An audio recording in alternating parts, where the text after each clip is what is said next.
Professor Walalo, Oui, welcome oui. to our program. Bien, In a alors, book you je wrote a vais few vous years ago, répondre. China and Us, a response to the second passage, you pointed out that China's reform and opening up is not the single reason which led to its rapid growth over the past few decades. You pointed out that it was, in fact, the Chinese culture that played a very important role in taking China to where it is today. Can you elaborate?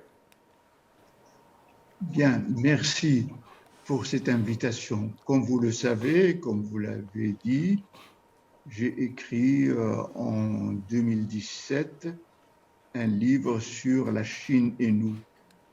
Et nous, ça veut dire les Marocains, les Maghrébins, les Africains, les Arabes, les Euro-Méditerranéens.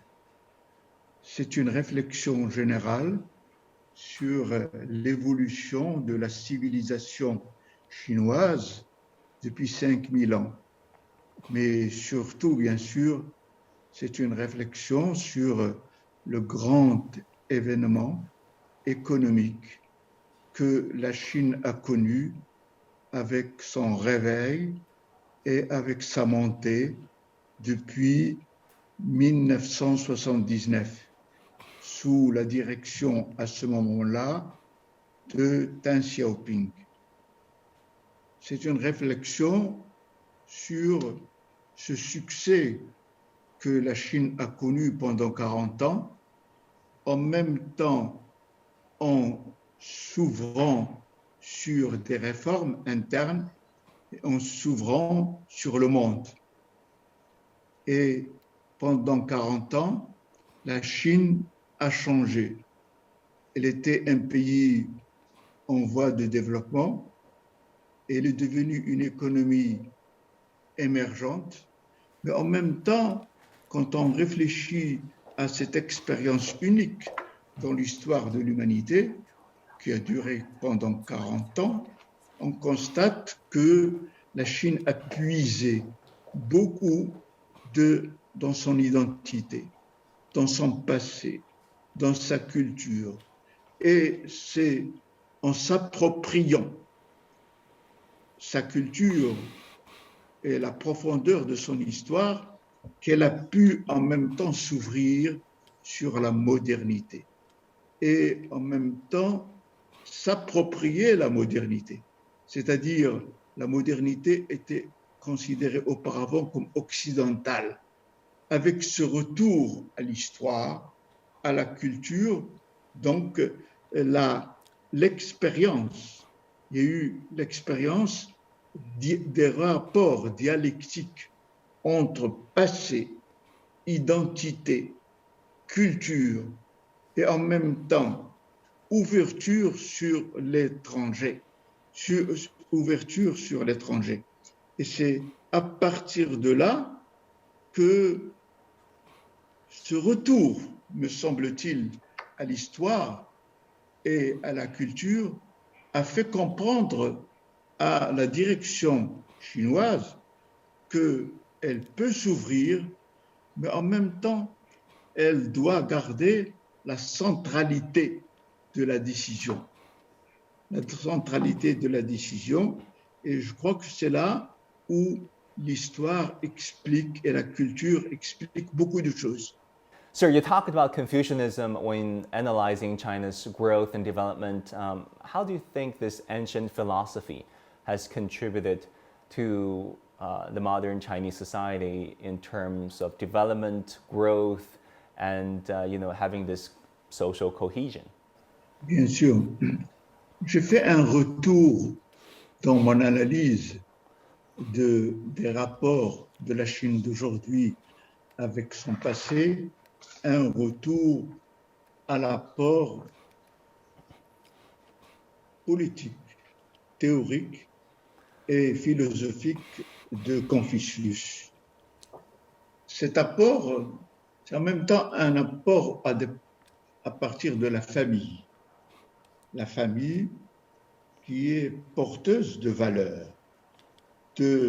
valeurs liées au poids du chef de la famille, au poids dans la dynastie, et en même temps des valeurs de droiture, de solidité, de sagesse, de sagacité. Et à partir de là, on passe du niveau de la famille au niveau de la nation. Et on retrouve en même temps le rôle du père, du chef, et on retrouve en même temps ces valeurs de la droiture, de la solidarité, de la sagesse. Et aujourd'hui, Chine devenue un pays moderne. Dialoguons à partir de ce passé dans un rapport dialectique avec le reste du monde. En même temps, elle propose aussi des changements dans les fondements de la gouvernance mondiale. Des changements qui tiennent compte de l'apport des autres civilisations occidentales, arabo-musulmanes, mais aussi asiatiques et bien sûr chinoises. Et là, je pense personnellement que ce qui se passe actuellement est important. Nous sommes dans un tournant avec la crise de la sanitaire, avec le Covid, le monde est en train de changer. Comme il a changé après la Deuxième Guerre mondiale en 2045. À ce moment-là, les rapports de force ont fait que le monde s'est réorganisé, et sur le plan politique autour de l'ONU, et sur le plan économique autour du Fonds monétaire, de la Banque mondiale et plus tard de l'OMC.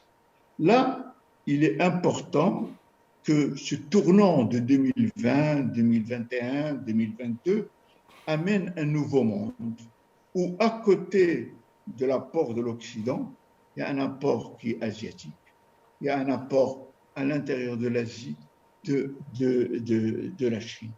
Et c'est là où ce retour à Confucius, ce retour donc aux profondeurs culturelles peut nous amener ensemble à réfléchir sur la construction d'un 21e siècle plus équilibré, qui tient compte des apports de chacun et dans lequel, bien sûr, à côté de l'apport occidental, qui est actuellement prédominant, il y aurait d'autres apports, et parmi ces apports, il y a celui de la Chine, et tout à l'heure, on en parlera, l'apport du monde arabe et bien sûr de l'Afrique.